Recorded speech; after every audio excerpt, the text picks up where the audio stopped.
বৃহৎ শিবপুরাণ ১১ অধ্যায়। হনুমানের মাহাত্ম্য প্রসঙ্গে ভীমের নীলপদ্ম আনয়ন ও হনুমানের সহিত সাক্ষাৎ এবং কপিধ্বজের বর্ণনা। সনত কুমার উবাচ। ঋষিগণ সম্বোধিয়া সনত কুমারে পুনশ্চ জিজ্ঞাসা করে সুমধুর স্বরে, শুনিনু অপূর্ব কথা ওহে মহাত্মন, বিধির নন্দন তুমি অতি বিচক্ষণ।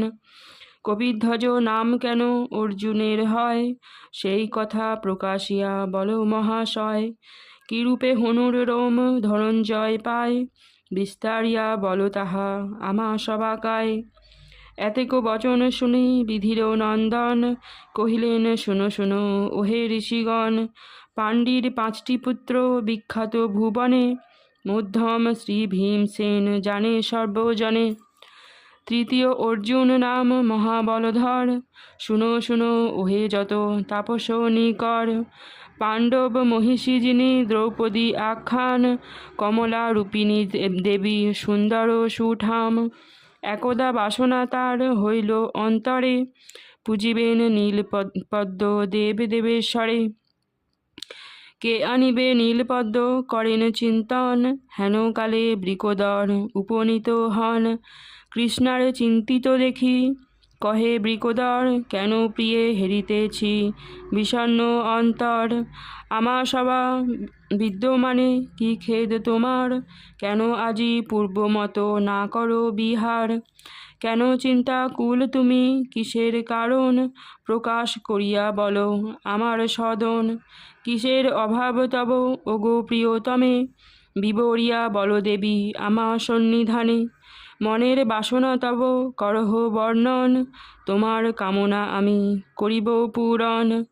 সাধিতে তোমার কার্য যদি প্রাণ যায়, তাহাতে বরঞ্চ শ্রেষ্ঠ কহিনু নিশ্চয়। এতেক বচন শুনি দ্রৌপদী সুন্দরী, বদন তুলিয়া কহে সবিনয় করি। শুনো শুনো প্রাণনাথ করি নিবেদন, যে কারণে বিষাদিত হইয়াছে মন। মনে মনে আকিঞ্চন পূজিব ঈশ্বরে, 10 নীলপদ্ম দিব ভক্তি ভরে। কে আনিবে নীলপদ্ম কোথায় পাইব, মনের বাসনা আমি কিরূপে পুরাব।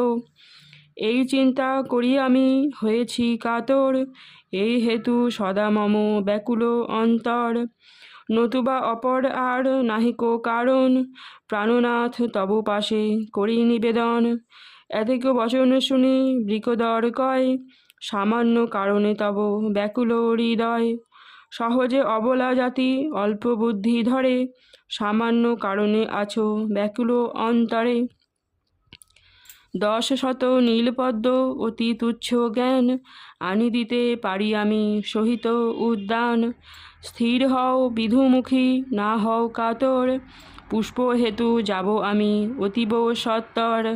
পূজার উদ্যোগ তুমি করহ সুন্দরী, আনি দিব নীলপদ্ম যত শীঘ্র পারি। তোমার বাসনা আমি করিব পূরণ, আমার প্রতিজ্ঞা কভু না হবে খণ্ডন। এতেক বচন বলি পাণ্ডুর নন্দন, নীলপদ্ম হেতু শীঘ্র করেন গমন। দ্রৌপদী পরম তুষ্ট হইয়া অন্তরে, পূজা আয়োজন করে অতি ভক্তি ভরে। ভীমের প্রতিজ্ঞা কভু না হবে খণ্ডন, দ্রৌপদীর এ বিশ্বাস ওহে ঋষিগণ। গন্ধর্বের উপবন অতীব সুন্দর, তাহে শোভা পায় কিবা স্বচ্ছ সরোবর। সেই সরোবরে নীল পদ্ম রাশি রাজে, শোভা পায় সেই বন ঘোর বন মাঝে। সেই বন উদ্দেশ্যেতে ভীমসেন যায়, প্রান্তর ত্যাজিয়া ক্রমে মহাবন পায়। নির্ভয়ে পশিল তাহে পাণ্ডুর নন্দন, কোথা বন কোথা পদ্ম করেন দর্শন। মনে মনে চিন্তা করে বীর বৃকোদর, যদি মোরে বাধা দেয় গন্ধর্ব নিকর। সবারে পাঠাবো আমি সমন সদনে, কার সাধ্য মোরে আটে এ 3 ভুবনে। মনে মনে এই রূপ করিয়া চিন্তন, বন মাঝে বৃকোদর করেন গমন। কত শত মহাতরু করিয়া ভঞ্জন, মহাবেগে মহাবীর করেন গমন। বহুদূর অতিক্রম করি বীরবর, দেখিলেন মধ্যস্থলে পথেরও উপর ভীষণ বানর এক করিয়া শয়ন, নিদ্রিত রয়েছে যেন মৃতেরও মতন। জুড়িয়া রয়েছে পথ কপির ঈশ্বর, তাহা দেখি মহারুষ্ট বীর বৃকোদর। গর্জন করিয়া ভীম কহেন তখন, উঠোরে বানর বেটা অধম দুর্জন। মহারোষে এই রূপ কহে বৃকোদর, দৃকপাত নাহি করে কপির ঈশ্বর। তাহা হেরি বৃকোদর অতিরোষ ভরে, তর্জন গর্জন করে বানর উপরে। অকস্মাৎ কপিবর নয়ন মিলিয়ে, কহিতে লাগিল ভীমে বিনয় করিয়ে, অতি বৃদ্ধ হইয়াছি ওহে বৃকোদর, পীড়াতে হয়েছি তাহা জর্জর হৃদয়। উত্থানের শক্তি নাহি শুনহ বচন, লাঙ্গুল সরায়ে তুমি করহ গমন। ঈশ্বর করুণ তব কল্যাণ বিধান, দয়া করি পাশ দিয়া যাহ মতিমান। এতেক বচন শুনি পাণ্ডুর নন্দন, লাঙ্গুল ধরিয়া ক্রমে করে উত্তোলন। কার সাধ্য সেই লেজ তুলিবারে পারে, বিস্মিত হইয়া ভীম নয়ন নেহারে। সাধ্যমতো বৃকোদর করেন যতন, কিছুতেই তুলিবারে নহেন সক্ষম। তখন বিস্মিত হয়ে বীর বৃকোদর, মনে মনে বহু চিন্তা করি তারপর। ভাবিলেন নহে এই সামান্য বানর, দেব কিংবা দৈত্য হবে অথবা কিন্নর। অন্যায় করেছি আমি করিয়া তর্জন, জানিতে হইবে এবে হয় কোন জন।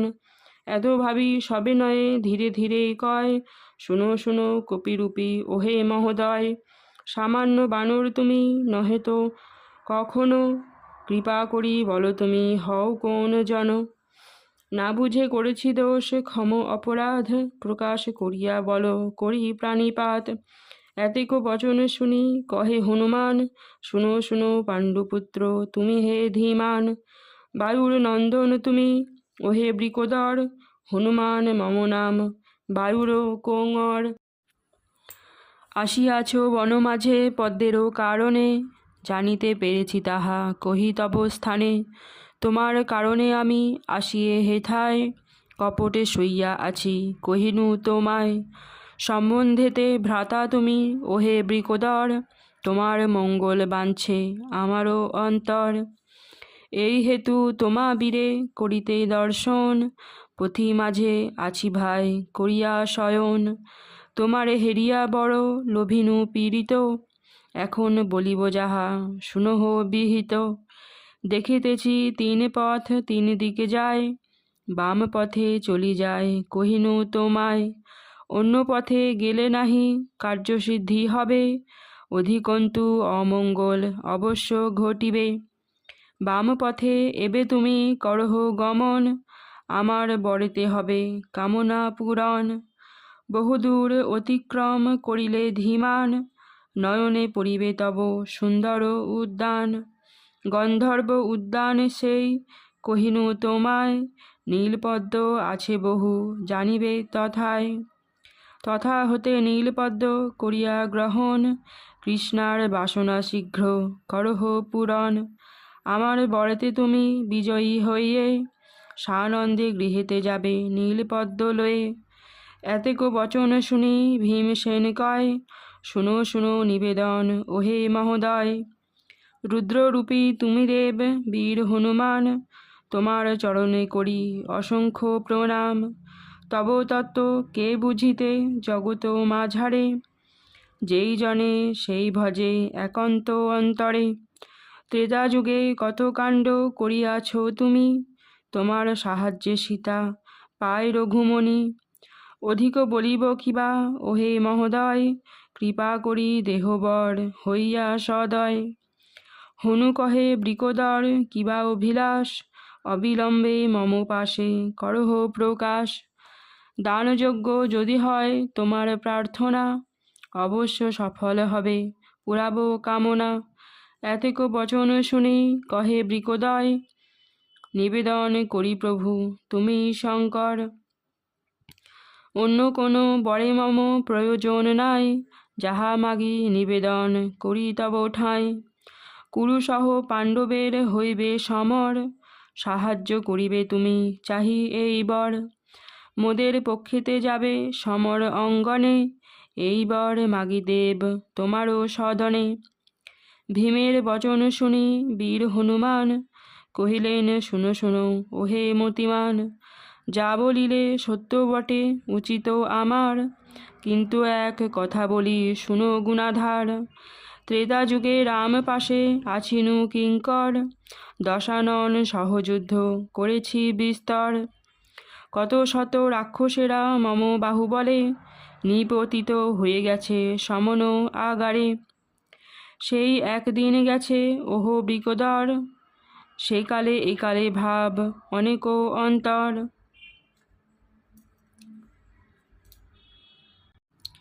সেকালে এই কালে ভাব অনেক অন্তর, কালেতে সকলই যান হয়ে যায় ক্ষয়। কাল বসে বলহীন হয় নরচয়, এখন তেমন বীর আর কেহ নাই। যুঝিব কাহার সঙ্গে বলো দেখি ভাই, মম বাহুবল বলো সহে কোন জন। বসুমতী মম ভার সহিতে অক্ষম, রাম নাম সরি আমি আপন অন্তরে।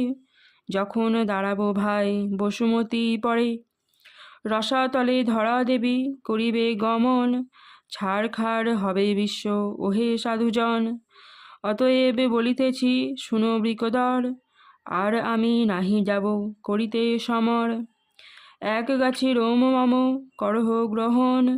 ইহার প্রভাবে হবে বাসনা পূরণ, এই রোম অর্জুনের রথ পরিলয়ে, মনের উল্লাসে দিবে ধ্বজাতে বান্ধিয়ে।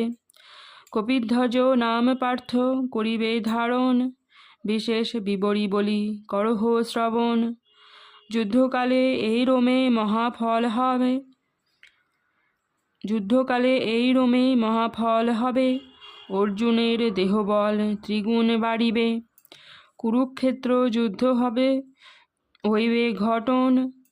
এই রোমে উচ্চস্বরে করিবে গর্জন, মাঝে মাঝে রোমগাছি করিবে চিৎকার। চিৎকারে অযুত সৈন্য হইবে সংহার, এরূপে চিৎকার রোম করিবে যখন। শত্রু সৈন্য 10 শত হইবে পতন। আশীর্বাদ করি তোমা ওহে বৃকোদর, আপন কাজেতে এবে হও হে সত্তর। এত বলি হনুমান হন তিরোধান, আর কিছু নাহি হ্যারে ভীম মতিমান। উদ্দেশ্যে প্রণাম করি শঙ্কর চরণে, নীলপদ্ম হেতু যান গন্ধর্ব উদ্যানে। হনুর আদেশ মতো সেই পথ দিয়ে, গন্ধর্ব উদ্যান পাশে উপনীত গিয়ে। ধীরে ধীরে বনমধ্যে করিয়া গমন, নীলপদ্ম সরোবরে করেন দর্শন। তথা হতে নীলপদ্ম লইয়া যতনে, হাসিতে হাসিতে দেন কৃষ্ণারও সদনে। নীলপদ্ম পেয়ে ধনী আনন্দিত মন, যতনে করেন দেবী পূজা আয়োজন। যেই রোম দিয়াছিল বীর হনুমান, অর্জুনের রথধ্বজে হইল অধিষ্ঠান। এই হেতু কপিধ্বজ নাম পার্থ ধরে, বিস্তার বর্ণনা আছে পুরাণ অন্তরে। সাক্ষাৎ শঙ্কর বীর অঞ্জনা নন্দন, তাহার মাহাত্ম্য বল কে করে বর্ণন। জগতে এহেন সাধ্য আছে বলকার, শিবের মাহাত্ম্য কহে করিয়া বিস্তার।